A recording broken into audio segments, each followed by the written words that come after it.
हरियाणा के राजनीति का अखाड़ा यूट्यूब चैनल पर आपका बहुत बहुत स्वागत है। उम्मीद आशा कामना करता हूं आप सभी ठीक होंगे, बेहतर होंगे। पूर्व मुख्यमंत्री मनोहर लाल खट्टर का मुख्यमंत्री पद से इस्तीफा देने के बाद पहला इंटरव्यू प्रकाशित हुआ है। उस इंटरव्यू में दिल खोलकर जो है खुलासे मुख्यमंत्री श्री मनोहर लाल खट्टर ने किया है।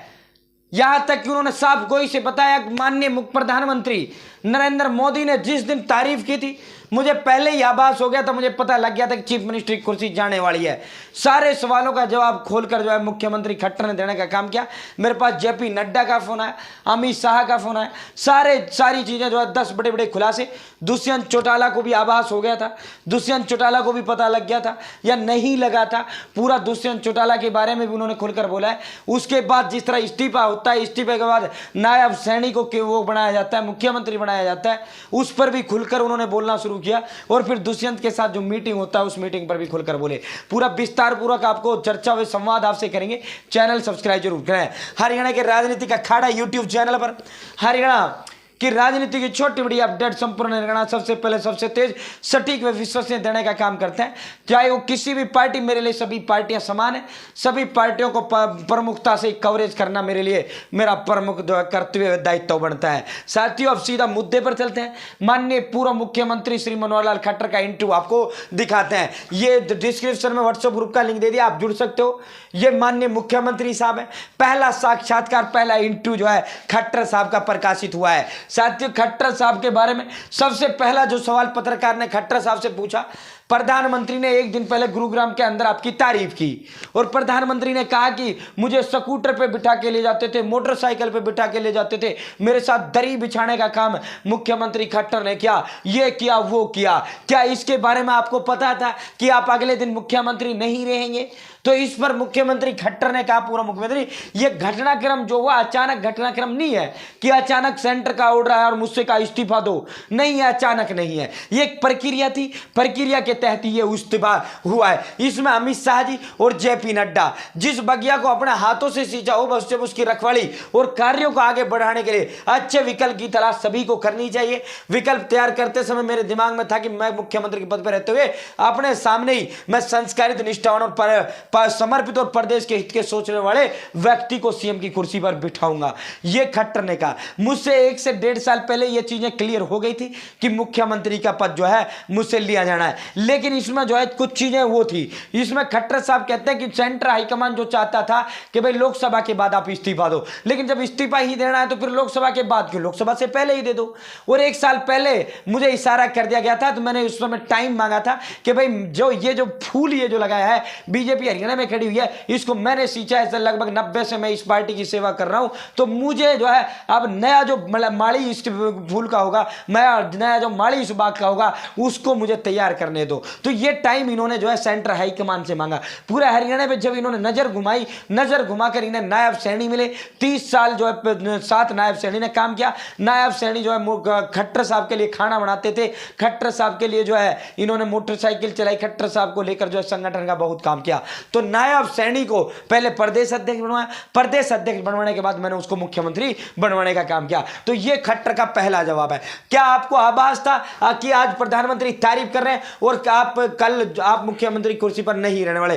तो खट्टर ने कहा कि मुझे अच्छी तरह से आभास था, मुझे अच्छी तरह से वो था कि आज जो ये मोदी जी तारीफ कर रहे हैं, आज ही मेरी कुर्सी जाएगी और इसके लिए जो शाम होते होते तो कुर्सी जाने का फैसला हो गया था। इसमें इन्होंने कहा कि मुझसे जो है लोकसभा के बाद तक का कहा, लेकिन मैंने कहा कि नहीं, अब इस्तीफा देना है तो जब अभी दे देते हैं, जब इस्तीफा देना ही है तो फिर इस्तीफा क्यों नहीं देते हैं। यहां आगे बात आती है भाजपा जेजेपी का गठबंधन टूटने से लेकर मुख्यमंत्री बदलने तक के घटनाक्रम के बारे में क्या दुष्यंत चौटाला को किसी तरह का आभास था?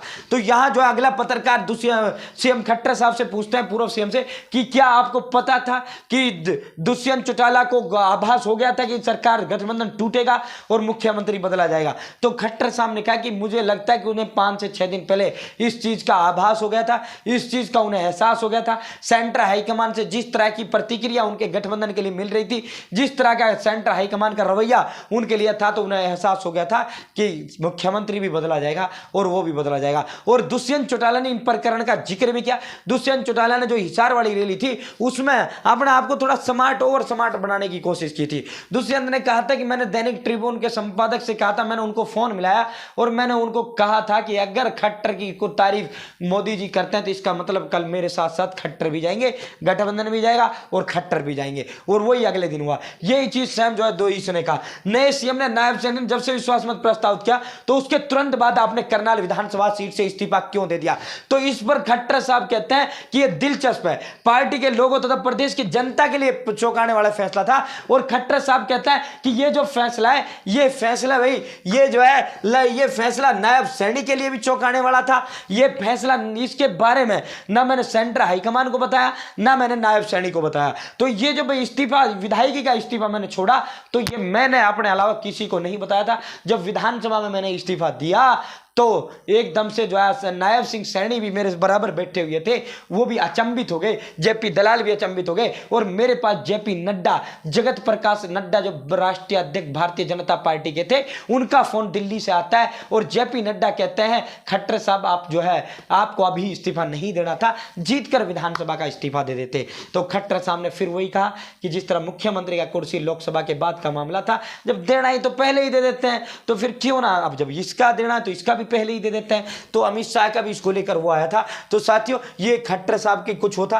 खट्टर साहब ने कहा भाई इनमें एक चीज इनकी अच्छी लगी कि भाई राजनीति के अंदर स्थायी नहीं होना चाहिए, अपने काबिल लोगों को आगे बढ़ाना चाहिए। ये नहीं बाप के बाद बेटा, बेटे के बाद पोता, ये राजनीति को गंदा करता है, परिवारवाद ठीक नहीं होता। कांग्रेस का जो हसर हुआ, कांग्रेस का जो पतन यहां तक हुआ है, उसमें बहुत बड़ा योगदान जो है परिवारवाद का रहा है। माथुराम हुड्डा के बाद भूपेंद्र सिंह, रणबीर सिंह हुड्डा के बाद भूपेंद्र हुड्डा के बाद दीपेंद्र हुड्डा के बाद नया कोई हुड्डा आएगा, जो कि नहीं होना चाहिए। रोहतक में और भी पढ़े लिखे लोग हैं, रोहतक में और भी काबिल लोग बैठे हुए हैं, ये छोड़ना चाहिए। ये राजनीति परिवारवाद ठीक नहीं होता, अच्छा नहीं होता। आपने व्यक्ति को न संजय भाटिया जो प्रदेश अध्यक्ष को लेकर नाम जिनका चल रहा है, वो कहते हैं कि भाई मेरा बेटा कुछ भी करे, ये वो इसमें वो नहीं होना चाहिए कि भाई ये संजय भाटिया का बेटा है, वो अपने दम पे करे। मैंने अपने दम पे किया, मैं अपने बेटे से कहूंगा अपने दम पे कर, ठीक है। तो इसी तरह ये शमशेर सुरजेवाला, रणदीप सिंह सुरजेवाला, ये सुहेलजा का हो गया। तो ये परिवारवाद कांग्रेस के अंदर बहुत हद तक का हुआ है, तभी इसका जो है बहुत बुरा असर हुआ। यहाँ जो है ये खट्टर साहब ने इसके बारे में कहा, हरियाणा की राजनीति में पूरा खोलकर उन्होंने जो है कहा कि हम मेरा नायब सिंह सैनी का जो है 32 साल पुराना संबंध है। उन्होंने कहा कि मैंने किराए का घर ढूंढ लिया है। खट्टर साहब ने अपने लिए किराए का घर भी ढूंढ लिया है। अपना जो पैतृक घर था वो पैतृक घर लाइब्रेरी के लिए दे दिया, अपना जो उनके पास जितना भी होता वो सब प्रधानमंत्री राहत कोष में दे दिया। उसने जो है अपना किराए के लिए अपने लिए घर ढूंढ लिया है। किराए के घर में अब मैं जो है तान के सोऊंगा, ये खट्टर साहब ने कहा है। बहुत बहुत धन्यवाद। जय हिंद, जय भारत, जय हरियाणा। चैनल सब्सक्राइब जरूर करें।